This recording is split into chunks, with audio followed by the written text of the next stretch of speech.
Christy here, Real Fit for Real Life. This is a Q&A. So I put it out there on my Instagram and Facebook for your questions, and I promised I would answer those. So there's a couple that are kind of related, so I'll start with those. Someone asked, well, she said, I'm my biggest sabotager when it comes to healthy eating, especially when the results start to slow down. I can totally relate to that. And if the food is in front of me, I cave. So what are some self-talk reminders I can fall back on, and how do I rid my house of temptations when I'm the only one on board? That is really tricky. I do always, when I sit down with clients, I do like to meet with them in their homes and kind of take a look at what's in their pantry and their fridges, and make sure that everyone in the home is on board. When I trained my Biggest Loser team members, I would make everyone who lived in that person's house sign a document that they were going to be supportive of, the person who was participating in the Biggest Loser. So it really does help to have your family and significant others on board.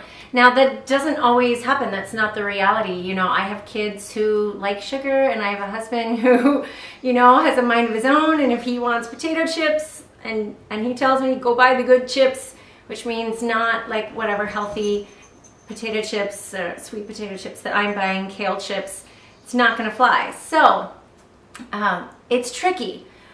The best thing that you can do is be an example. Try to prepare meals where there are options, so that the kids and hubby can have their potatoes and you just substitute that for a salad. So my meals are really easy. There's always my lean protein, my vegetables, and then a salad, and then they can have like bread and butter if they prefer that, but they have to eat one of the vegetables. So why shouldn't your family be eating healthy? Why shouldn't they be eating the way that you're eating? If you love them and care about them, you want them to be healthy. And so I remind them of that too when they kind of, whine and gripe. I'll just say, I love you, and I want you, to be healthy and well and not sick, and this is why we are healthy.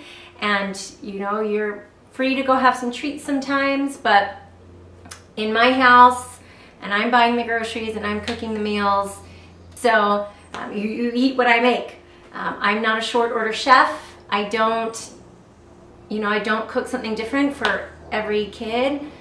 When I hear people who do that, it just drives me crazy, because not only is that not necessarily the healthiest thing to do, but it's also teaching them a sense of entitlement that I just don't agree with. I think that's the problem with the world today, and especially where I live, is this huge sense of entitlement, and they just can't handle it. So don't be short order chef.